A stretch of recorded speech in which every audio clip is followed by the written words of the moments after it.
আমার থেকে visa processing করিয়ে অনেকেই ভারতে ঢুকেছেন, তার ভিতরে 2-3 জন আমাকে একটা অফার দিয়েছেন যারা ফেরত আসছেন। তারা বলছে যে বারাসাতে বা অনেক বর্ডারে তাদের ফোন চেক করা হচ্ছে যখন তারা ফিরে আসার পথে।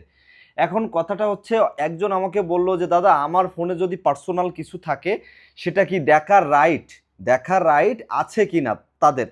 সো আমি তাকে বললাম তাদের রাইট কোনটা আছে। আপনার ফোনে যদি আপনার পার্সোনাল কোনো খারাপ কিছু থাকে, খারাপ ভিডিও ছবি, তারা কিন্তু সেটা দেখবে না বা আপনাকে ধরবে না।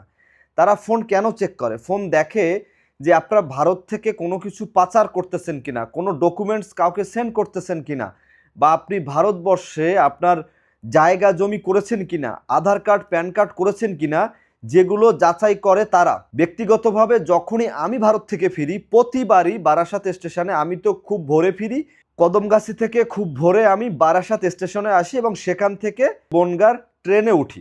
সো আমার প্রতিদিন, মানে আমি যখনই ফিরি বারাসাত স্টেশনে আমাকে দাঁড় করাবে এবং তারা আমার ফোন চেক করবে। অ্যান্ড আমার দুইটা ফোনই চেক করে।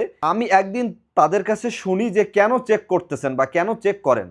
সো তারা সেটা আমাকে খুলে বলে যে যদি কেউ খারাপ কিছু করে সেটা ধরা পড়ে যায়। সো আপনাদের কাছে একটাই দাবি যে আপনারা ভারতে যাচ্ছেন আপনারা ঘুরতে বা চিকিৎসা করতে, যদি আপনারা আইনগত কিছু না করেন সেক্ষেত্রে আপনাদেরকে শাস্তি হবে, আপনাদেরকে ধরবে এইটা।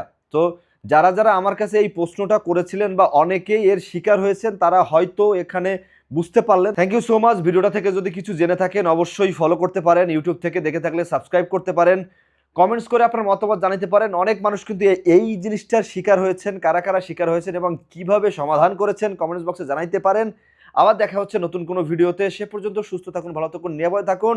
আর আমি খুলনা থেকে সারা বাংলাদেশের যারা ভারতে যেতে ইচ্ছুক তাদের ভিসা প্রসেসিং করে থাকি। আপনারা চাইলে আমার কাছ থেকে ভিসা প্রসেসিং করে নিতে পারেন। আমি আবারও বলতেছি, আমি কিন্তু ভিসা দেই না। অনেকেই বলে ভিসা সহ খরচ কত, ভিসা দেয় একমাত্র ভারতীয় হাই কমিশনার স্যার। সো আমি ভিসা দেই না, এই জিনিসটা আপনাকে আবারও ক্লিয়ার করলাম।